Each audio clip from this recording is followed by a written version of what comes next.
Part 1, Chapter 1. A Warning.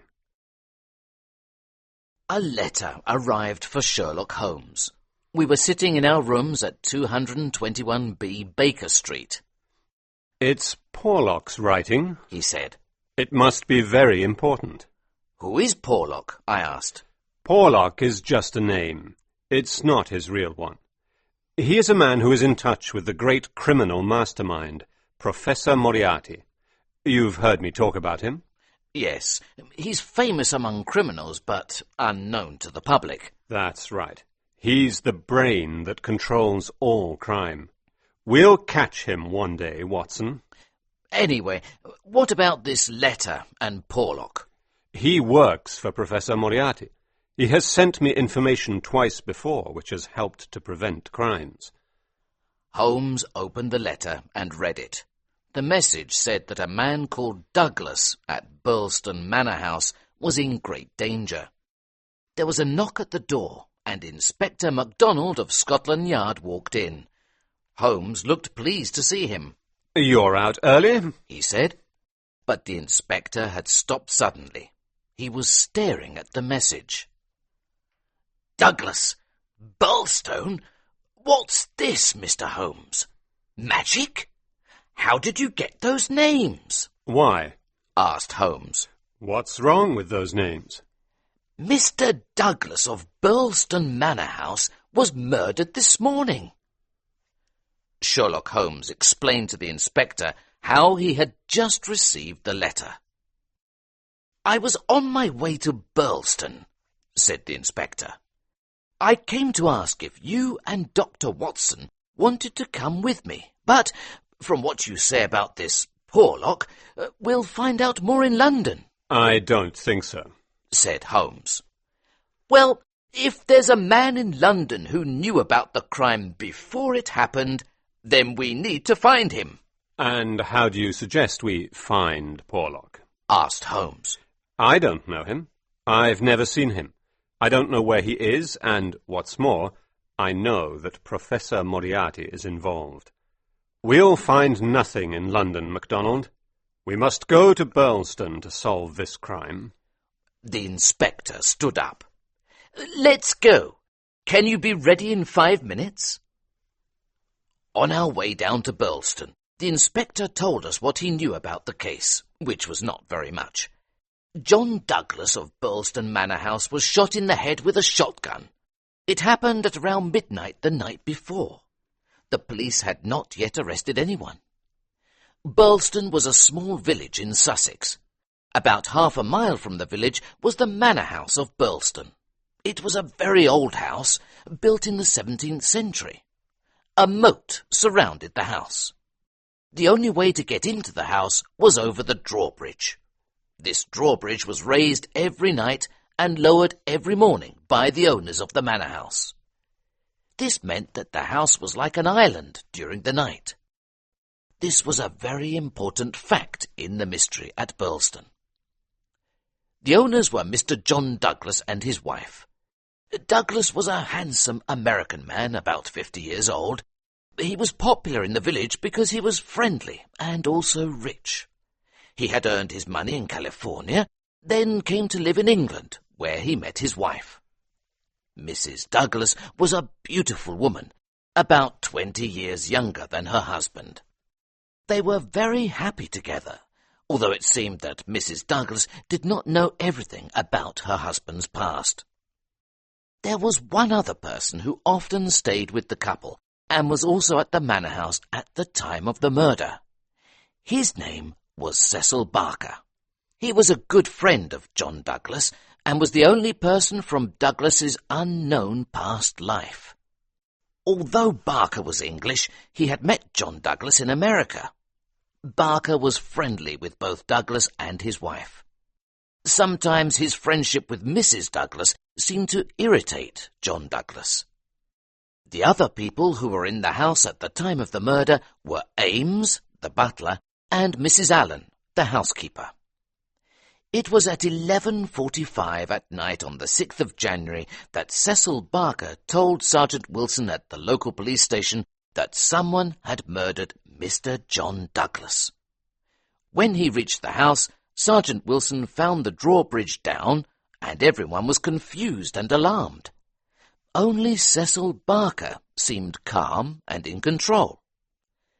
The dead man was in the centre of the room, lying on his back. The shotgun was lying on his chest. The end of the gun was sawn off.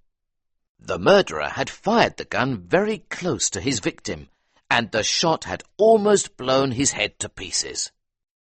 The doctor was called, but he knew there was nothing he could do. The country policeman was not used to such serious crime. "We won't touch anything until the officers from London arrive," he said. "I haven't touched anything," said Cecil Barker. "This is exactly as I found it. It was just after 11:30, and I was sitting in my bedroom when I heard the shot. It wasn't very loud. I rushed down." "Was the door open?" "Yes, it was open. Douglas was lying just as you see him now. There was a candle burning on the table. I lit the lamp." "Did you see anyone?" "No. I heard Mrs. Douglas coming down the stairs behind me, and I rushed out to stop her from seeing this terrible sight." "But wasn't the drawbridge raised as usual?" "Yes, it was up until I lowered it," said Barker. "Then how could the murderer have got away?" "Look." Barker pulled back the curtain. One of the windows was wide open. "Look at this." He pointed to a bloodstain that was shaped like a footprint. "Someone has climbed out here." "You think that someone waded across the moat?" "Exactly." "Well, you were in the room half a minute after the murder, so this means that he was in the water then." "I know. I didn't know the window was open because it was hidden by the curtain." The policeman was thinking. "You're saying that the man escaped by wading across the moat. But how did he get into the house if the drawbridge was up?" "That's a good question," agreed Barker. Chapter 2. Murder at Burlston. "What time was the bridge raised?" asked the policeman. "It was 6 o'clock, said Ames, the butler. "Mrs. Douglas had visitors, so I raised it after they left." "So, if anyone came in from outside, if they did, then they came into the house before 6 and hid there until Mr. Douglas came into the room at about 11 o'clock. "That's right. Mr. Douglas always checked all the lights in the house before he went to bed. He came in here, where the man was waiting to shoot him. Then the murderer got away through the window and left the gun behind. That's what I think." The policeman picked up a card which was lying on the floor beside the dead man. The initials VV and the number 341 were written on the card. "What's this?" asked the policeman. Barker looked at it. "I didn't notice it before. The murderer probably left it behind." VV 341. What does it mean? Somebody's initials, maybe. The policeman walked slowly around the room. He pulled back a window curtain. "Look at this," he said excitedly. "Someone was hiding here. Look at these muddy footprints." "What's this mark on his arm?" asked the doctor. On the dead man's right arm was a strange brown design, a triangle inside a circle. "It's not a tattoo," said the doctor. "I've never seen anything like it. This mark has been burnt onto the man. What does it mean?" "I don't know what it means, but Douglas has had that mark for at least 10 years, said Cecil Barker. "Yes," agreed the butler. "I've often noticed it and wondered what it is." "Then it has nothing to do with the crime anyway," said the policeman. The butler suddenly gave a shout of surprise. "What is it now?" said the policeman. "They've taken his wedding ring. He always wore his wedding ring below this other one with the snake on it," said the butler. "You mean that the murderer first took off this snake ring, then the wedding ring, and afterwards put the snake ring back on again?" "It looks that way," said the butler. The policeman shook his head. The sooner the London police get here, the better, he said. The chief detective for Sussex was Mr. Mason. He was waiting for us at the railway station in Burleston the next day. "A very interesting case, MacDonald," he said. He took us to our hotel. We sat down and Mason told us the details. Sherlock Holmes listened carefully. "So what have you discovered so far?" he said when Mason had finished. "I examined the shotgun," said Mason. "The gun wasn't very long and could easily be hidden under a coat. It was made in America. The butler says he has never seen it in the house before. It suggests that the stranger who entered the house and killed Douglas is American." MacDonald shook his head. "I've heard nothing that proves that a stranger was even in the house." "What about the open window? The blood by the window? The muddy footprints?" "They are all things which can be set up. The business with the ring and the card suggests premeditated murder for a private reason. But why would the murderer choose such a noisy weapon if he wanted to get away unnoticed? What do you think, Holmes?" "It does seem strange," agreed Holmes. "Can we go to the house now? There may be some clues that will help us," he added. We walked through the village towards Burleston Manor. Sergeant Wilson was still there. "Anything new?" Mason asked the policeman. "No, sir." "Then go home. You're tired. The butler can wait outside. Tell Cecil Barker and Mrs. Douglas we want to talk to them in a short while. Now I'll tell you what I think so far. I think it's murder. The question is, was it done by someone from outside or inside the house? It doesn't seem likely that it was someone inside the house. They did it at a time when the house was quiet, but no one was asleep, and used the noisiest weapon possible, which hasn't been seen inside the house before. So we come back to the theory that it was done by someone from the outside." Holmes nodded in agreement. "So, the man gets into the house sometime between 4:30 and 6. He hid behind the curtain until about 11, when Douglas entered the room. If the two men spoke, then it was not for long. Mrs. Douglas said her husband had left her only a few minutes before she heard the shot." "The candle shows that. It's a new candle, but it has only burnt down a little," said Holmes. "Exactly. That means he put it on the table before he was attacked. This shows he wasn't attacked as soon as he entered the room. When Barker arrived, the candle was lit and the lamp was out." "That all seems clear," said Holmes. "So, Douglas enters the room. He puts down the candle. A man appears from behind the curtain with a gun. He asks for the wedding ring. We don't know why, but it seems so. Mr. Douglas gives it to him. Then the man shoots Douglas. He drops the gun and this card, VV 341, whatever that means, and then escapes through the window and across the moat, just as Cecil Barker discovers the crime. How does that sound, Mr. Holmes?" "Interesting, but not very believable," said Holmes. What's your theory then, Holmes?" "I'd like a few more facts before I come up with a theory," said Holmes. "Ames, can you come in here for a moment, please?" The butler came in. "Now, you've seen this mark on Mr. Douglas's arm before." "Often, sir," agreed Ames. "There is also a small piece of plaster on Mr. Douglas's chin. Did you see that when he was alive?" asked Holmes. "Yes, sir. He cut himself shaving yesterday morning," said Ames. "Did he often cut himself shaving?" asked Holmes. "Not for a very long time, sir." "Interesting," said Holmes. "This might mean he was nervous and knew that he was in danger. Did you notice anything unusual in his behaviour yesterday, Ames?" "He did seem a bit nervous, sir," said the butler. "So, perhaps the attack wasn't unexpected then. Now, what about the card? VV 341. What do you think that means, MacDonald? It seems like a secret society of some sort.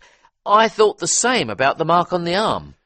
Someone from a secret society gets into the house, kills Mr. Douglas, and leaves this card. The newspapers will report it, so other members of the society will know that vengeance has been done. But why this gun? Why the missing ring? Why has no one been arrested yet? Holmes walked over to the window and examined the bloodstain. It's a footprint, but it looks very wide to me, wider than the other footprints over in the corner. What's this under the table? Asked Holmes, bending to pick up the object. Mr. Douglas's dumbbells, said Ames. A dumbbell, corrected Holmes. There's only one of them. Where's the other? I don't know, Mr. Holmes. Perhaps there was only one. I haven't noticed them for months. Holmes looked serious. One dumbbell. He was interrupted by a knock on the door. Cecil Barker came in. Sorry to interrupt, he said, but they've found his bicycle. The man left it behind. Come and look. Chapter 3. The People of the Drama. The bicycle was hidden behind some bushes. Well, it's something, said Mason. But why has the man left it behind? How did he get away without it? We are no closer to solving this mystery, Holmes. Aren't we? Answered Holmes thoughtfully. We moved to the dining room to hear evidence from the people who were in the house at the time of the murder. Ames the butler told us what he had heard and seen. He had not heard the shot because he was at the back of the house in the kitchen. He heard the ringing of the bell which called for the servants of the house. He and the housekeeper went to the front of the house together. When they got to the bottom of the stairs, Mrs. Douglas was coming down. She was not hurrying, and she did not seem agitated. Then Mr. Barker came rushing out of the study, telling Mrs. Douglas to go back. Go back to your room. John is dead. There's nothing you can do. Please go back to your room. Mrs. Douglas did as he said. She did not scream. The housekeeper went with her. Barker and the butler went into the study, where they found everything just as the police had seen it. The candle was not lit at that time, but the lamp was. They looked out of the window, but it was very dark, and they had seen and heard nothing. The housekeeper said that Mrs. Douglas had been scared, but had not tried to go downstairs. The housekeeper stayed with her that night. Cecil Barker was next. He told the police his theory about the murder. There were some events in Douglas's life that he never spoke about. Barker had met Douglas, who was a widower at the time, in California. They ran a successful mining company together. Douglas had suddenly sold his share and gone to England. Afterwards, Barker also sold his share and went to England, where he and John Douglas met again. Barker thought that Douglas was in some danger. He thought that a secret society was after John and wanted to kill him. "How long were you together in California?" asked MacDonald. 5 years altogether, said Barker. "And he was a widower, you said. Do you know where his first wife was from?" he asked. No, but I saw a picture of her. She was a very beautiful woman. She died the year before I met him. Was there anything strange about him in California? Only that he didn't like to be near other men. That's why I thought someone was after him. I think he had a warning of some sort. That's why he left so suddenly for Europe. Only a few days after he left, some men were asking about him, said Barker. That was 6 years ago. Before that, you were together for 5 years in California. 11 years is a long time to keep a fight going. It was definitely something serious. Did you know Mrs. Douglas before the marriage? No, I didn't. But you've seen a lot of her since. What are you saying, Detective? I've seen a lot of him since, and so of course I have become friends with Mrs. Douglas. Was Mr. Douglas happy about your friendship with his wife? You have no right to ask such questions, said Barker angrily. The inspector waited. Well, I suppose you have to do your job. Please don't ask Mrs. Douglas about this. She's worried enough. Douglas had just one fault, and that was his jealousy. But no man had a more loving and faithful wife or a more loyal friend. But the fact that the wedding ring has gone suggests that the marriage and the murder are connected, don't you think? I don't know what it suggests, said Barker. but I think you're on the wrong track. The next witness was Mrs. Douglas. She was a tall, beautiful woman of 30. Her face was very white, but she seemed calm. Have you found anything out yet? She asked. We're doing all we can, Mrs. Douglas. Perhaps you may be able to help us.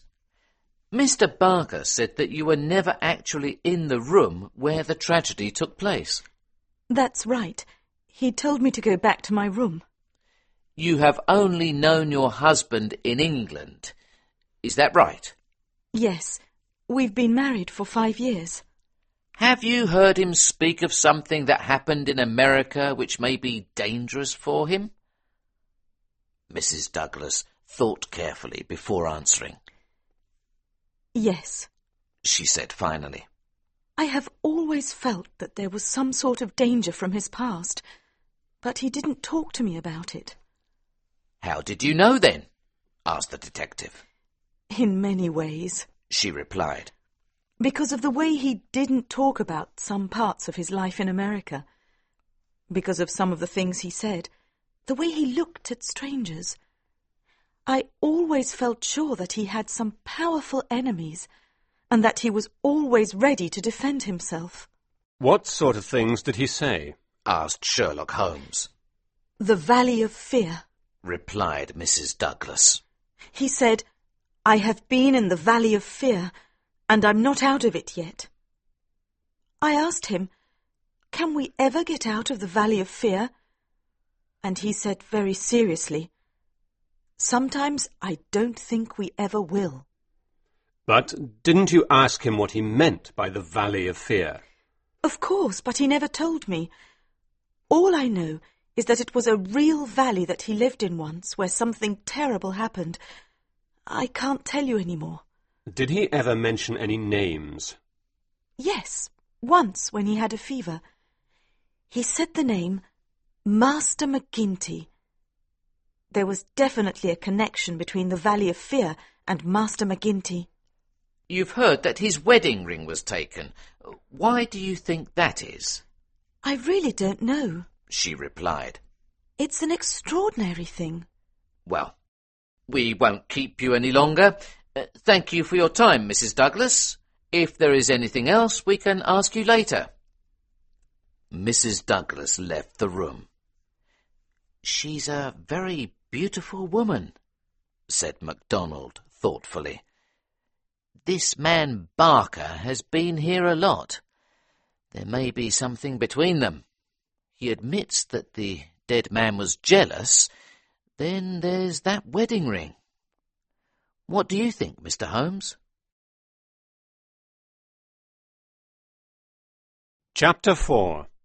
The Missing Dumbbell. Holmes called the butler in. Can you remember, Ames, what Mr. Barker was wearing on his feet when you joined him in the study? Yes, Mr. Holmes. He had a pair of bedroom slippers on. I brought him his boots when he went for the police. Where are the slippers now? They are still under a chair in the hall. Good. It's important to know which footprints belong to Mr. Barker and which come from outside. Yes, sir. I noticed that the slippers were marked with blood, sir. So were mine. Thank you, Ames. We returned to the study. Holmes brought the slippers with him from the hall. The slippers were dark with blood. Strange, said Holmes. He was examining the slippers by the light of the window. Very strange indeed. He placed the slipper on the bloodstain under the window. It matched exactly. Holmes looked at the others. MacDonald looked excited. Barker made the mark under the window himself. What's going on, Holmes? What does it mean? That's the question, said Holmes. What does it mean? The three detectives had many small details to investigate. I decided to return to the village on my own.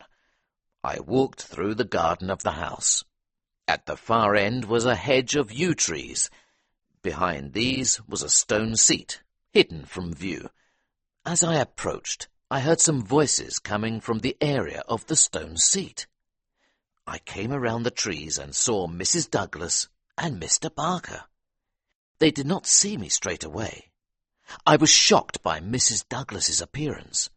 Before, she had been very quiet. Now her eyes were shining, and she was laughing at something Barker had just said. Barker was also smiling. Just too late they both saw me and assumed more serious expressions. They spoke briefly to each other. Then Barker got up and walked towards me. "Excuse me, sir, but are you Dr. Watson? Mrs. Douglas wants to ask you something." I did not really want to talk to her. I saw clearly in my mind the body of the dead man lying on the floor. Here, only a few hours after the tragedy, was his wife laughing with another man. But I went over to them. "You're a good friend of Mr. Holmes. Tell me," she asked, "if I told him something, does he have to tell the detectives? Is he working on his own, or is he with them?" "Mr. Holmes is independent," I replied, "but he won't hide anything from the detectives. You must ask Holmes himself." I left them and continued walking. When I told Holmes what had happened, he said that he did not want to hear anything from them.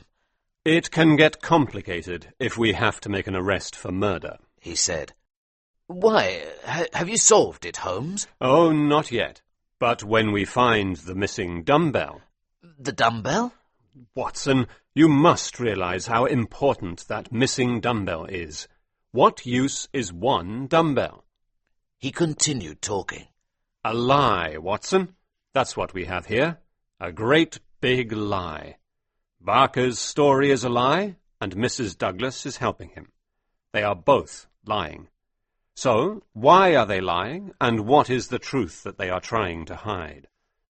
"How can you be so sure they're lying?" I asked. Because it simply can't be true. According to their story, the murderer had less than a minute after the murder to take the wedding ring, which was under another ring, then to replace the other ring and put the card by the victim. This is impossible. I don't think that the ring was taken before the victim was killed. The candle was lit for only a short time. I think the murderer was alone with the dead man for some time with the lamp lit.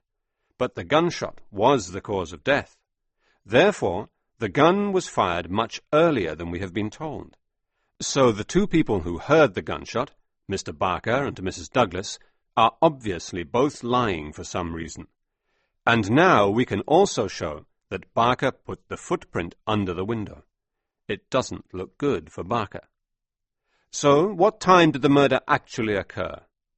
The housekeeper said she heard a noise at about 11:15, about half an hour before Barker called them. I think that this was the gunshot and the real time of the murder. If I'm correct, what were Mr. Barker and Mrs. Douglas doing, if they aren't the actual murderers, from 11:15 when they heard the shot to 11:15 when they rang the bell for the servants? "I'm sure there is something going on between those two," I agreed. "Do you think they are guilty of the murder?" I asked. I think that Mr. Barker and Mrs. Douglas know the truth about this murder. I'm not sure that they are the murderers themselves.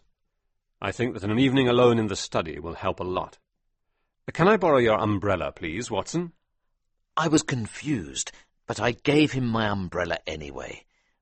Later that evening, Inspector MacDonald and Mr. Mason returned. They had found out more about the owner of the bicycle. He was an American who was staying at a hotel in the nearby town of Tunbridge Wells. According to the people at the hotel, he was a tall, handsome man of about 50. He was dressed in a grey suit and a short yellow coat and cap. He sounds very similar to Mr. Douglas, remarked Holmes. Holmes told the detectives about his theories and what he intended to do that evening. The detectives asked if they could help. No, said Holmes. All I need is darkness and Watson's umbrella. Chapter 5. The mystery is solved. The next morning, the detectives were trying to find the owner of the bicycle. Any luck? Asked Holmes.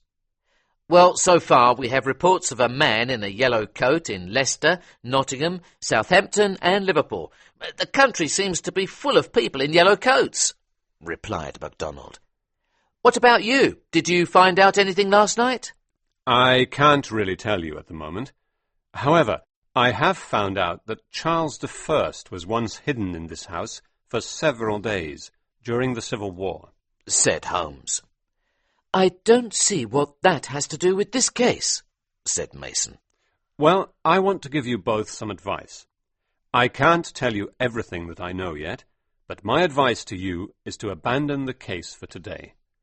Meet me here this evening, and things will become clear. The detectives were not very happy about this, but eventually agreed. One more thing. I want you to write a letter to Mr. Barker. Write this down. Dear Sir, we have decided to drain the moat in the hope that we may find some... MacDonald interrupted. It's impossible. We've already made inquiries. In the hope that we may find something which will help in the case. I have made arrangements, and the workmen will begin tomorrow morning. Now, sign that and deliver it this afternoon. Then meet me here when it gets dark. The detectives were obviously annoyed, but agreed to do as Holmes asked. Later that evening, Holmes took us outside into the grounds of the manor house. We stopped opposite the windows of the study. Now what? Asked MacDonald. We must wait, said Holmes. We need to be patient. We waited and waited. What exactly are we waiting for? Asked MacDonald finally. And how much longer do we have to wait? I don't know how long we'll have to wait, but I can tell you what we are waiting for. Look, that's what we're waiting for. As he spoke, we saw a man open the window of the study. We heard the splashing of water as the man searched for something. Then, suddenly, we saw him raise a large, round object from the moat and take it into the study. Now! Shouted Holmes. Now! We all jumped to our feet and ran into the house and into the study. There was Cecil Barker. What do you want? He said. That's what we want, said Holmes. That package, weighted with the dumbbell that you have just pulled from the moat. How do you know about it? Well, I put it there, said Holmes. Or rather, I replaced it there after hooking it out last night with the handle of Watson's umbrella. He opened the package. Inside was a pair of boots, a grey suit, a yellow coat, and a dangerous-looking knife. The label in the coat is from Vermissa, USA. Earlier today, I found out that Vermissa is a mining valley. Perhaps the VV on the card might stand for Vermissa Valley, and may even be the Valley of Fear, I think. This seems clear.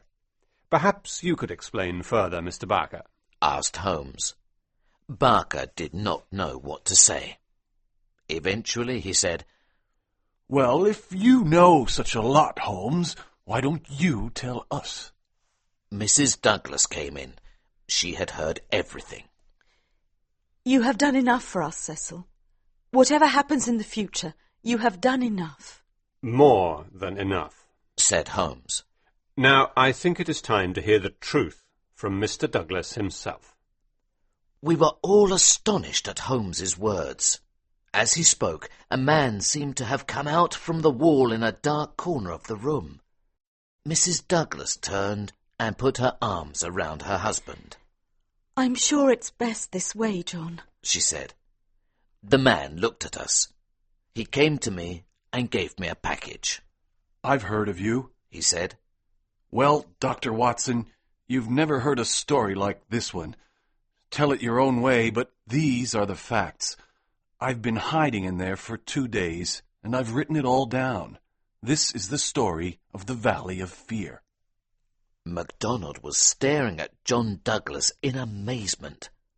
Well, if you're John Douglas, whose murder have we been investigating for the past 2 days? And where did you just come from? Don't you remember me telling you that Charles I was once hidden in this house? Holmes reminded him.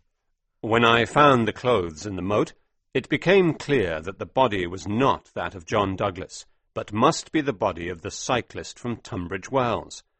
So, then I had to find out where Mr. Douglas was hiding. He's right.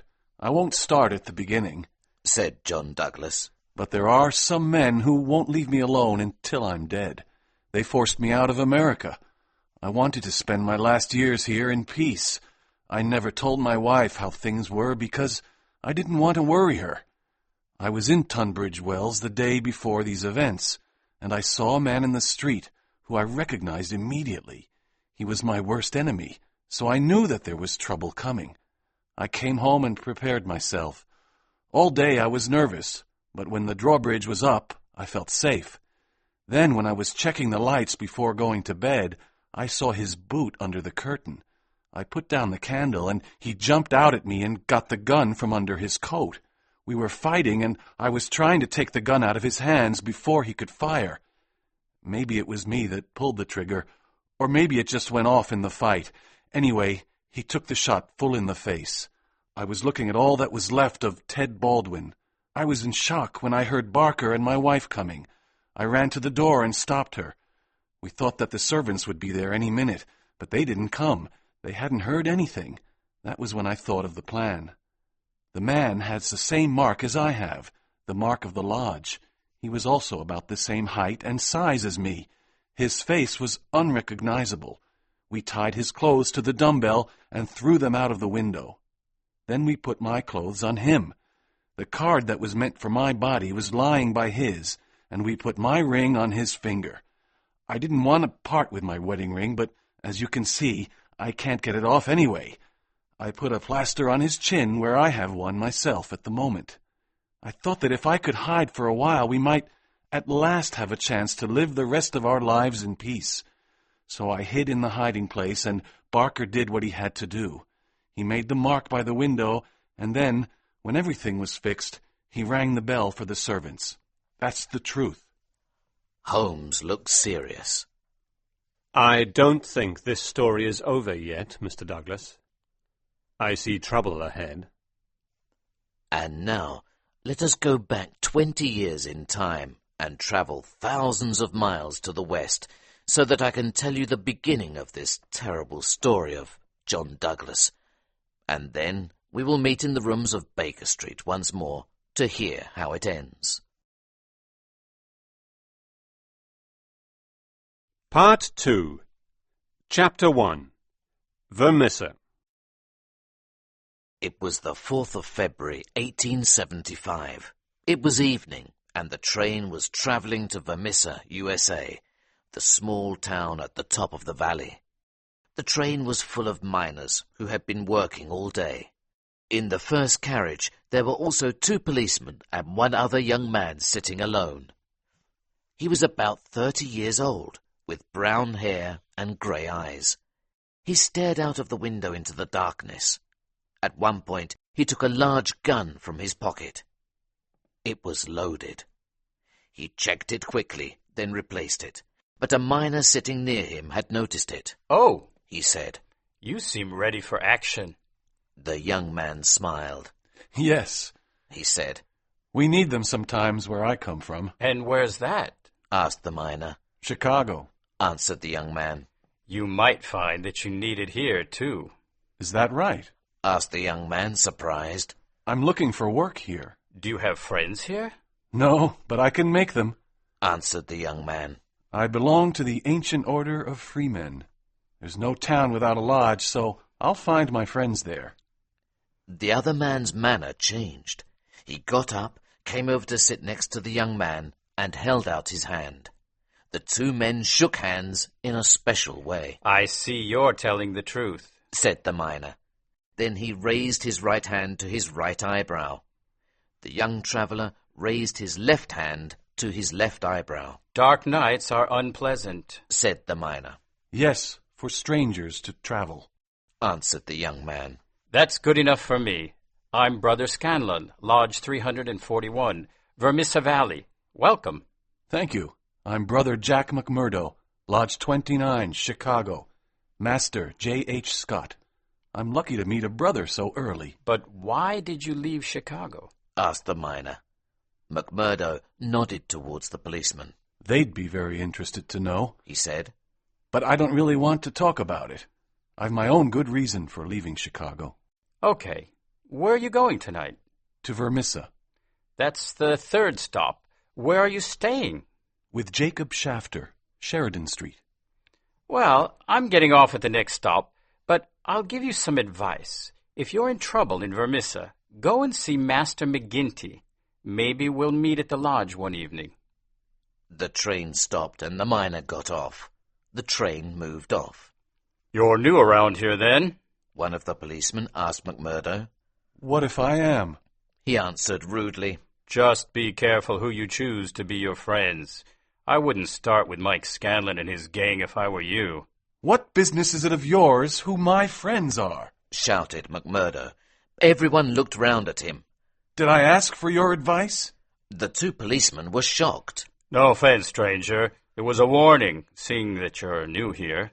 I'm new here, but I'm not new to you and your kind, shouted McMurdo. You're all the same, giving your advice when nobody asks for it.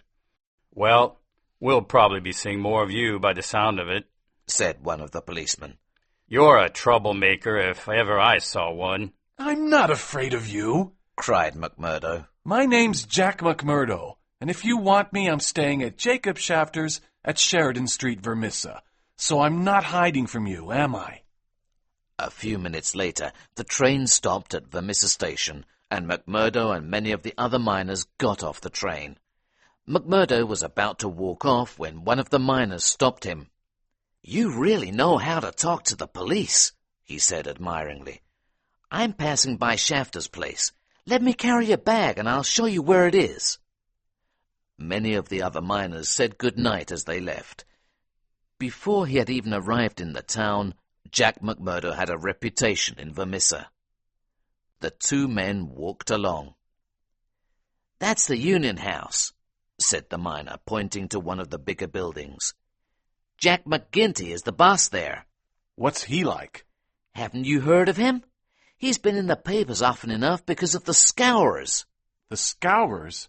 Aren't they a group of murderers? Asked McMurdo. Shh! Cried the miner. You won't last long here if you talk like that on the street so that anyone can hear you. There are murders, but McGinty's name mustn't be connected with them. He hears everything. Now, here's Jacob Shafter's house. Thanks, said McMurdo. He knocked on the door. It was opened by a beautiful young woman. She was blonde with dark eyes.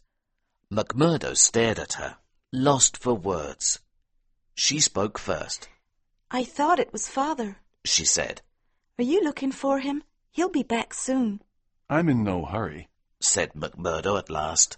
But I'm looking for a place to stay, and your house was recommended to me. Well then, come in, sir. I'm Eddie Shafter, Mr. Shafter's daughter. My mother's dead, so I run the house. You can wait by the fire for my father. Ah, here he is now. An old man walked slowly up the path. The two men talked, and Jack McMurdo agreed to pay $7 a week to stay with them. McMurdo quickly became popular at the Shafters' house. Within a few days, everyone knew who he was, and they liked and respected him. He had also fallen in love with Shafter's daughter, Etty, and told her so every day. He was determined to marry her, even though she told him that she had already promised to marry someone else. Chapter 2. Meeting Boss McGinty. One evening, Mike Scanlon came to see McMurdo.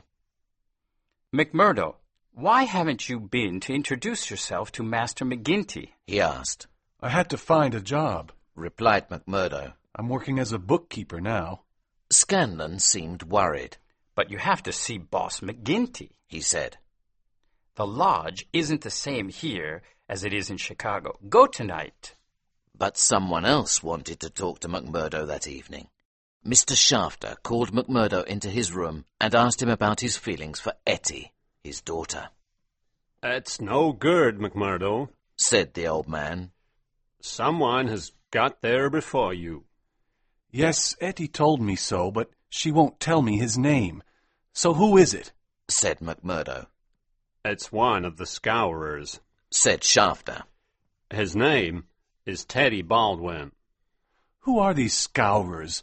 Why are you all so afraid of them? The scourers are the ancient order of freemen, replied the old man. But I belong to that order myself, said McMurdo. You? I wouldn't have let you into my house if I had known that.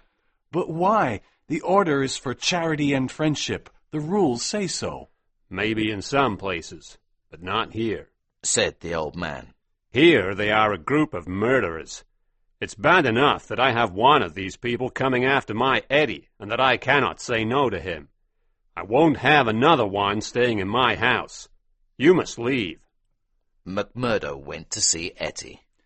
If I had been first, Etty, would I have had a chance? He asked her. Etty started crying. Things would have been very different if you'd been the first. She cried. We can't be together because of a promise to someone you don't love? That's wrong, Etty. But I'm afraid of him, Jack, both for myself and my father. Can't we go away together somewhere else? We can take father with us. I can't take you away. I can't leave here yet. But I promise you, no harm will come to you or your father. But you may find that I am as bad as other men, Etty, said Jack. Oh, no, Jack. I trust you, replied the girl. The door opened suddenly, and a handsome young man walked in. Etty jumped to her feet, looking alarmed. I'm glad to see you, Mr. Baldwin. You're early. Please sit down. Mr. Baldwin did not sit down. Who's he? He demanded. Etty explained that McMurdo was staying with them. Well, McMurdo, this young lady is mine. Perhaps she told you. No, I didn't know there was anything between you. Well, you know now, replied Baldwin. Perhaps you're ready for a fight, Mr. McMurdo. McMurdo jumped up. I am, he cried. Come on outside. Oh, Jack, be careful. He'll hurt you, cried Etty. Oh, it's Jack, is it? I see how it is. Well, I'll sort this out without getting into a fight. He rolled up his sleeve and showed McMurdo a strange mark on his arm. It was a triangle inside a circle. Do you know what that means? I don't know, and I don't care. Well, you will know. I promise you that. Perhaps Miss Etty can tell you about it. And you, girl, you'll come back to me, do you hear? He turned and left the house. McMurdo decided to go straight down to the Union House and introduce himself to Boss McGinty, whose bar was crowded as usual. Boss McGinty was not an honest man, and he was getting richer and richer. As a councillor, he controlled taxes, roadworks, and various accounts for the area. The citizens of Vermissa were blackmailed into silence, scared that they might be killed. McMurdo went into the bar. He saw a tall, strong, heavy-looking man with black hair and a beard, who had to be McGinty. He looked friendly, but he had evil eyes. McMurdo walked up to the man, looked him in the eye, and introduced himself. He made a signal so that McGinty would know he was also a freeman. McGinty looked surprised, but then he took McMurdo to a back room. He sat down and, without saying a word, examined McMurdo carefully. For a couple of minutes he sat in silence. Then, suddenly, he pulled out a gun. If this is a game of yours, it won't last long, said McGinty dangerously. That is a strange welcome from one brother to another, replied McMurdo calmly. That's just what you have to prove. that you really are a brother. McGinty then asked him some details about where he was made a freeman and the reason why he had left Chicago. McMurdo gave him a page from a newspaper. McGinty read it quickly. It was about the shooting of a man called Jonas Pinto in the Lake Bar in Chicago in January 1874. Did you shoot this man? Asked McGinty. Why? I was making fake dollars. This man Pinto was helping me. Then he said he wanted to go to the police. Maybe he did, but I didn't wait to see. I just shot him and came down here. So can you still make these fake dollars? Asked McGinty. McMurdo gave him a handful of notes. Well, these aren't real, he said. At this moment, Ted Baldwin walked in. So, you got here first, McMurdo, he said angrily. Boss McGinty wanted to know what the problem was. McMurdo told him about Etty. She's free to choose for herself, he finished. Between two brothers of the lodge, she certainly is, agreed McGinty. And that's your answer? Shouted Ted Baldwin. You've known me for years, and now you take the side of this newcomer? McGinty jumped on him like a tiger. He grabbed his neck and threw him across the room. While I'm the master of this lodge, you'd better accept my rules, he shouted. Ted Baldwin nodded. So we're all friends, right? Said McGinty. And there's an end to the matter. Ted Baldwin was back on his feet. He nodded again, but he did not look happy. Chapter 3. Lodge 341, Vermissa. The next day, McMurdo moved from Jacob Shafter's and went to stay with Mrs. McNamara, who was a widow. Scanlon now also worked in Vermissa, and so he stayed at the same house. McMurdo was still allowed to go for meals with the Shafters, so his relationship with Etty continued to develop. One Saturday night, McMurdo was made a full brother of the lodge in Vermissa. He was warned that something might happen to him, but he did not know what it was. Many men had gathered for the ceremony. McMurdo was tied up and blindfolded. Then they took off his coat and rolled up the sleeve on his right arm. It was very dark, and McMurdo could hear the voices of the men around him. Then he heard Boss McGinty's voice. Jack McMurdo, are you a member of the Ancient Order of Freemen? McMurdo nodded. Are you from Lodge number 29, Chicago? Again, McMurdo nodded. Are you ready to be tested? Asked McGinty. I am, replied McMurdo. Very well. McMurdo wanted to cry out because of the terrible pain in his arm. He felt faint, but he bit his lip, and he did not cry out. I can take more than that, he said. There was loud applause. I welcome you to Lodge 341, Vermissa. Let's drink to our new brother, said McGinty. McMurdo took off his blindfold and examined his arm. There was a circle with a triangle in it, burnt deep and red onto his arm. So now to business, said McGinty. How's our bank balance? And so McMurdo learnt of the way this community worked. Small companies gave money to the order so that they were protected. If they did not give money, machinery went wrong, buildings burned down, and men were murdered.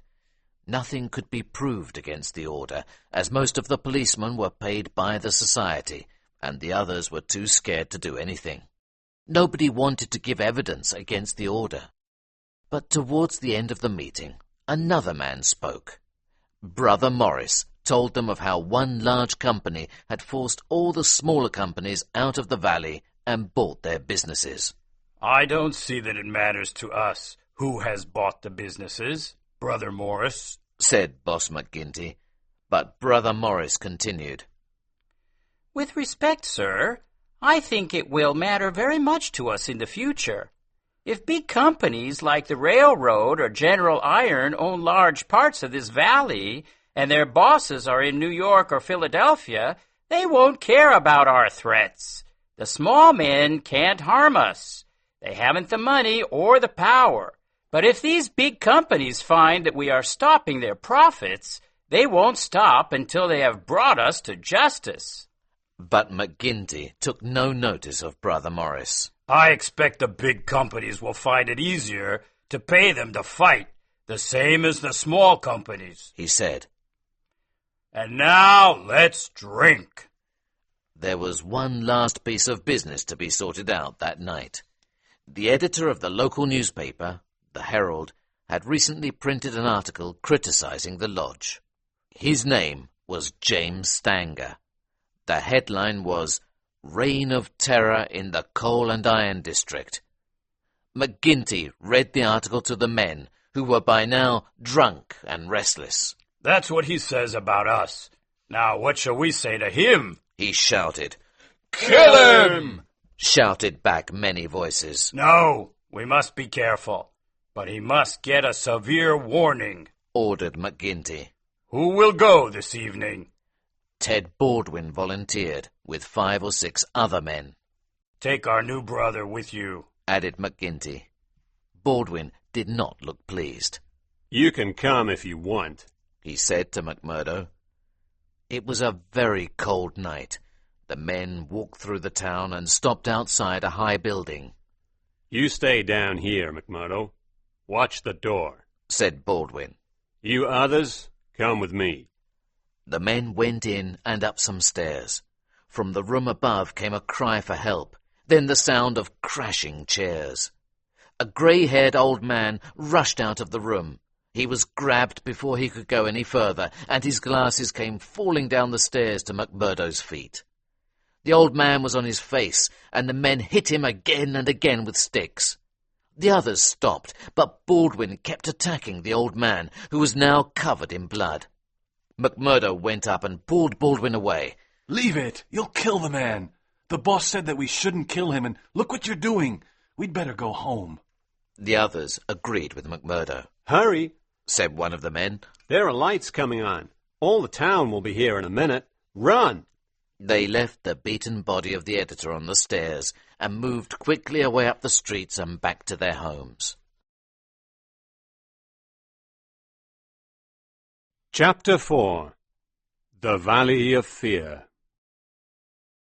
When McMurdo woke up the next morning, his head ached and his arm was very painful from the mark. Because he had his own illegal way of making money, he did not always go to work, and this morning was one of those times. He sat and read the paper. There was an article about last night's events. "Editor seriously injured at the Herald office," was the headline. McMurdo put down the newspaper. The landlady brought him a note. It read, I want to speak to you. Meet me on Miller Hill. I have something important to tell you. The note was not signed. McMurdo was surprised, but decided to go. When he got to the hill, Brother Morris was waiting for him. I wanted to ask you something, but please don't tell Boss McGinty. When you joined the Free Men's Society, did you think that it would lead you to a life of crime? He asked. If you call it crime, said McMurdo. Some call it war. Of course it's crime, cried Morris. When I arrived here, I wanted to do the best for myself and my family, but then I was forced to join the lodge in order to carry out a murder. I went, but I couldn't do it. But it made me a criminal. I was a good Catholic, but now the priest will no longer speak to me. I see you going the same way. Can't we do anything to stop it? What are you going to do? Asked McMurdo. I think you're making too much of this. Too much? Wait until you've been here longer. Then you'll understand how it is. There's a cloud over this valley, a cloud of murder. It's the valley of fear, the valley of death. These people are terrified from morning until night. Wait and you'll see. I'll tell you when I've seen more. You're not the man for this place, that's clear. Why don't you sell your business and leave? What you have said is safe with me. I'm going now. Just one thing. Perhaps someone has seen us together. McGinty will want to know what we're talking about. Tell him that I offered you a job in my shop. Good thinking, and I refused your offer. Goodbye, Brother Morris. The same afternoon, McGinty came to McMurdo's house and asked why he had been with Morris. McMurdo told him the story. Did Morris say anything against the lodge? Asked McGinty. McMurdo told him that he had not. Just as McGinty was about to leave, the door crashed open and Captain Marvin of the police walked in with 2 other policemen. You're coming with me, McMurdo. Take his gun, said Marvin. What have I done? Asked McMurdo. You can't do this, said McGinty. You stay out of this, counselor, said the policeman. Then he turned to McMurdo. You were involved in the beating of Mr. Stanger at the Herald office last night. Well, he can't have been, said McGinty. This man was at my bar all night playing cards with me. Well, we'll see about that in court, replied Marvin. Come on, you're coming with me. But the freeman had power even over the courts. The next morning in court, the witnesses were uncertain as to the identity of the men who had attacked Mr. Stanger. Stanger himself said that he was so taken by surprise that he did not see his attackers. McMurdo was released. The court was full of brothers who cheered and applauded, but there were others there who looked less happy. One man shouted as they went out, You murderers! We'll catch you yet! McMurdo's arrest made him even more popular in Vermissa. Only Ted Baldwin and a few other members of the lodge did not like him. But McMurdo also lost favour with another person far more important to him, Etty. Her father wanted nothing to do with him. Etty was very much in love with McMurdo, but her common sense told her that it was better not to marry a criminal. She decided to go and see him one last time, to try to get him away from the evil influence of the lodge. But you don't know what you're asking me. Do you think the lodge will let a man go free, knowing all its secrets? But I've thought of that. Father has some money saved up, and he is ready to leave this place. Let's go together to New York or Philadelphia. But they have lodges there, too. We can't get away that easily, said McMurdo. Well, to England or Sweden, or anywhere to get away from this valley of fear. Look, Eddie, the best I can say is that in 6 months or so I'll find a way so that we can leave here with no problems. Really? 6 months? Etty was happy. Is that a promise? I promise, said McMurdo. Life in the valley continued as before. The Scourers murdered people and terrorized the district. McMurdo was given a job of his own to do. He had to blow up the house of a man named Chester Wilcox. There was no other way of doing it except at night, when his wife and 2 small children were also in the house. McMurdo set the explosives, and the house blew up. However, someone had told Wilcox that he was in danger, and the night before the explosion, he and his family moved to a safe place. But in general, life had never seemed so hopeless and dark in the Valley of Fear. One Saturday evening in May, Brother Morris came to see McMurdo again. I must speak to you, he said. I spoke to you once before, and you didn't tell McGinty, so I know I can trust you. I have something to tell you. The man was white and shaking. McMurdo gave him some whiskey and waited. There's a detective after us, he said. You've heard of Pinkertons? When they send a man after you, they don't stop until they have what they want.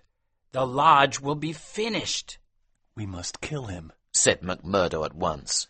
Who is he? Where is he? How do you know about him? Tell me the facts. Morris answered all McMurdo's questions. His name is Bertie Edwards, but here he's using Steve Wilson as his name. He's staying in Hobson's Patch. I know because I have a friend who works for the telegraph service. He told me about him. Those big corporations have hired Pinkerton's best man. Leave this to me, said McMurdo. Don't worry. McMurdo went to the Shafters. He told Etty the news and asked her if she was willing to go with him when the time came to leave. "Day or night, Jack, I'll be ready when you come for me," she said. Chapter 5. Birdie Edwards's Trap. Later that evening, McMurdo went to the lodge. As it was Saturday, the brothers were already there. Jack went to his seat. "Master," He said. "I have urgent news. McMurdo told them what he knew and what he planned to do about it. There's only one answer," Said McMurdo. Birdie Edwards must never leave the valley. Said Baldwin. "Exactly. Agreed McMurdo. Here's what we'll do." He told them his plan.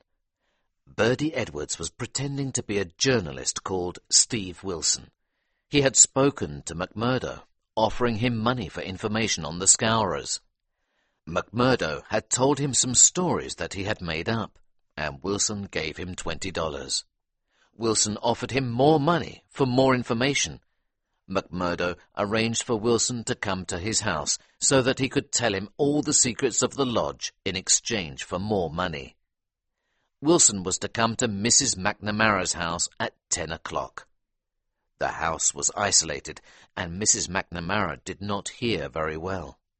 7 of the other freemen were to come to the house at 9 o'clock, ready for Mr. Wilson. "Once we get the door shut behind him, that'll be the end of Birdie Edwards," said McMurdo. McMurdo returned home and prepared for the evening ahead. He cleaned and oiled his gun. He spoke to Scanlon, who was also staying at the house. Although he was a scourer, Scanlon did not like what the men did. McMurdo told him to go out that evening and stay away until the morning. The 7 freemen, including Boss McGinty, arrived at 9 o'clock.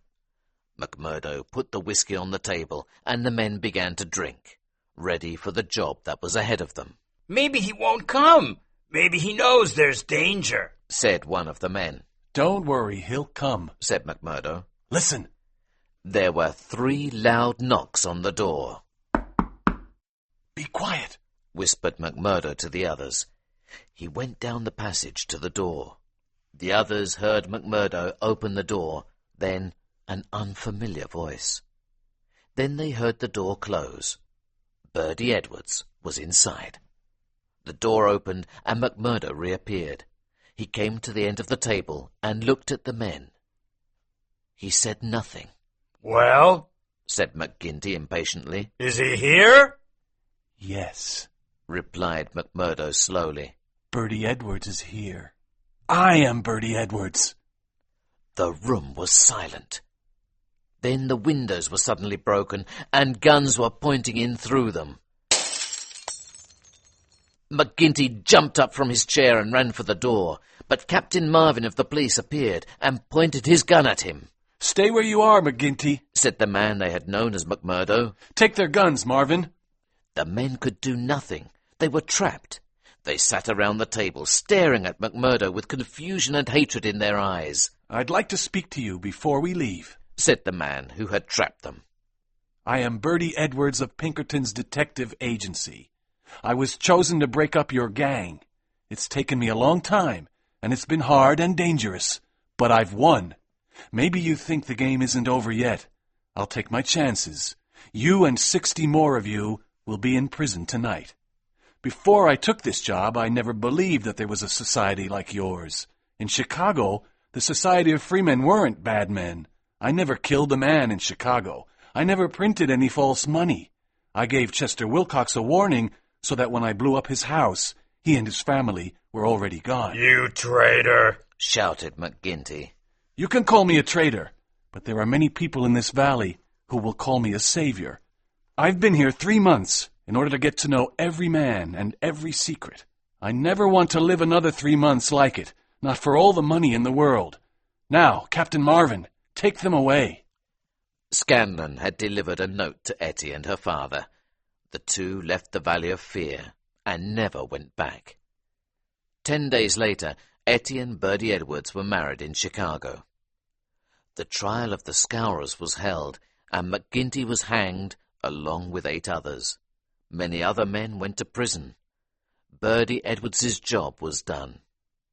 But, as he had thought, it was not over. Ted Baldwin was not sentenced to death. He was in prison for 10 years, but when he came out, he spent all his time looking for Bertie Edwards. Bertie Edwards changed his name again and moved to California, and it was there that Etty Edwards died.